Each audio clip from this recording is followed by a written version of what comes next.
बिस्मिल्लाहिर्रहमानिर्रहीम। अस्सलामु अलैकुम वरहमतुल्लाहि वबरकातुहू। बच्चों, आपकी उर्दू की किताब की गज़ल नंबर 1 और गज़ल नंबर 3 ये हज़्ब की गई है, यानी ये नहीं आएगी इम्तिहान में। और गज़ल नंबर 2 से हम पढ़ेंगे। गज़ल नंबर 2 जिगर मुरादाबादी ने लिखी है।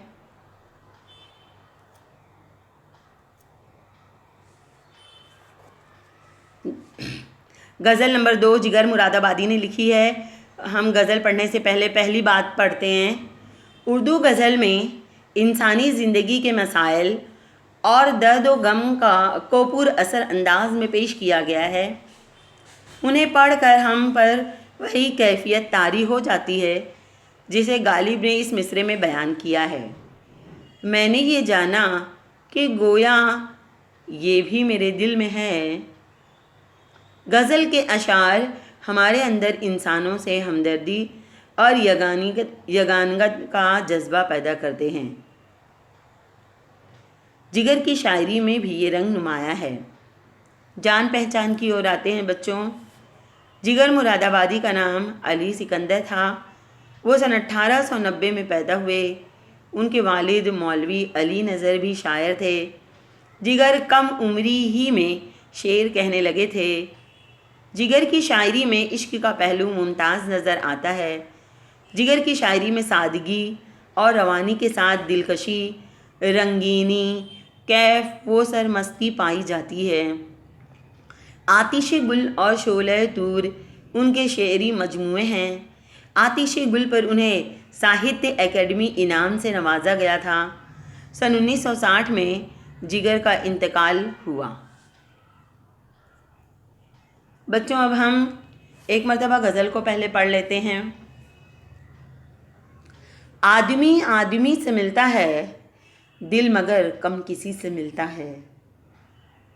भूल जाता हूँ मैं सितम इसके, वो कुछ इस सादगी से मिलता है। आज क्या बात है कि फूलों का रंग तेरी हंसी से मिलता है। सिलसिला फित्ने क़यामत का तेरी खुशखामती से मिलता है। मिलके भी जो कभी नहीं मिलता, टूट कर दिल उसी से मिलता है। रूह को भी मज़ा मोहब्बत का दिल की हमसायगी से मिलता है। बच्चों, अब हम इस गज़ल के एक एक शेर की वजाहत करेंगे। ध्यान से आप समझोगे बच्चों। पहला शेर है, आदमी आदमी से मिलता है, दिल मगर कम किसी से मिलता है। शायर कहता है कि लोग एक दूसरे से मिलते हैं, मगर ये ज़रूरी नहीं कि इनके दिल भी मिल जाएं। दरअसल आज लोगों में खुलूस की कमी है।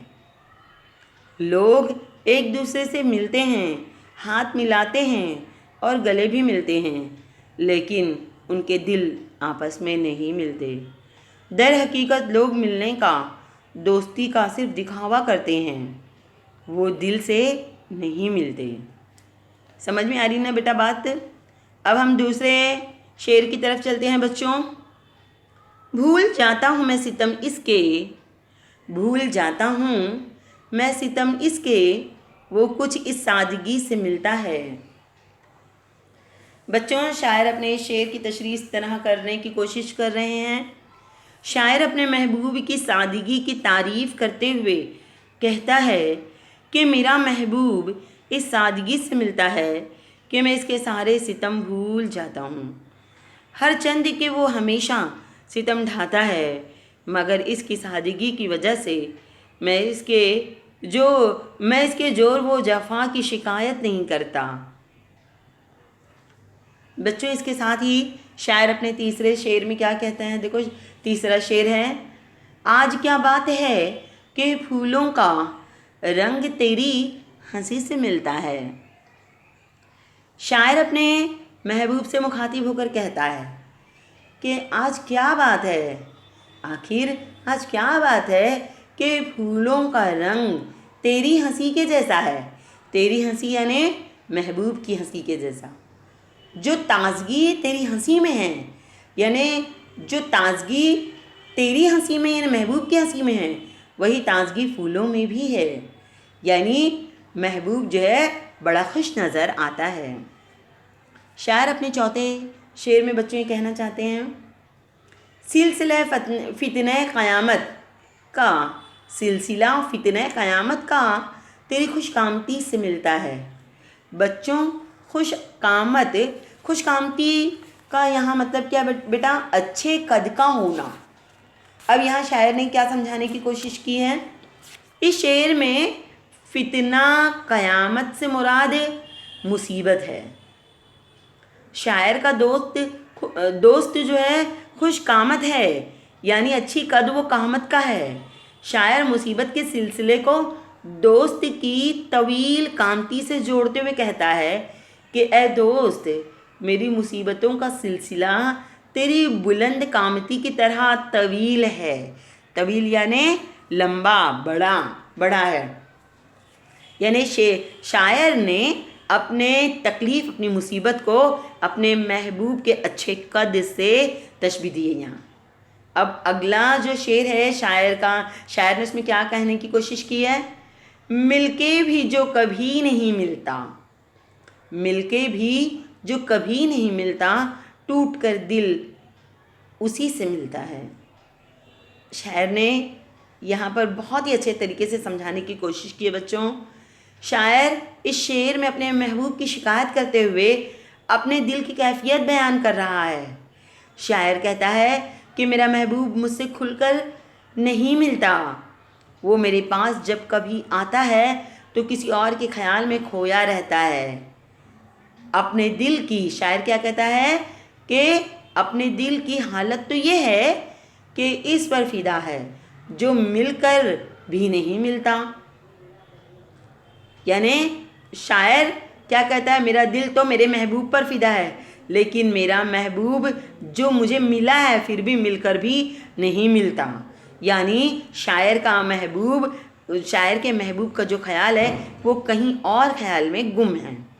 शायर अपने अगले शेर में क्या कहने की कोशिश करते हैं बच्चों? देखो अगला शेर है, आखिरी शेर, रूह को भी मज़ा मोहब्बत का, रूह को भी मज़ा मोहब्बत का दिल की हमसायगी से मिलता है। बच्चों यहाँ पर हमसायगी का क्या अर्थ है? यानी हमसायगी का मतलब क्या बेटा? पड़ोस में होना, यानी करीब में होना। ठीक है, पड़ोस में होना। अब यहाँ पर शायर क्या कहने की कोशिश करते हैं?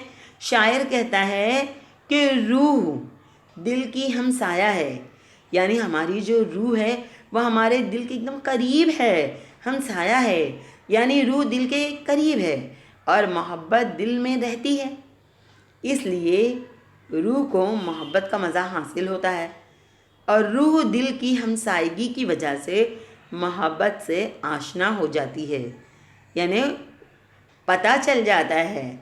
हाँ, रूह दिल की हमसायगी की वजह से मोहब्बत से आशना यानी पता चलना, आशना हो जाती है। इस तरह से शायर ने अपने ख़यालात का इजहार अपनी गज़ल में बयान करने की पूरी तरह से कोशिश की है। मुझे उम्मीद है कि बच्चों आपको ये गज़ल समझी होगी।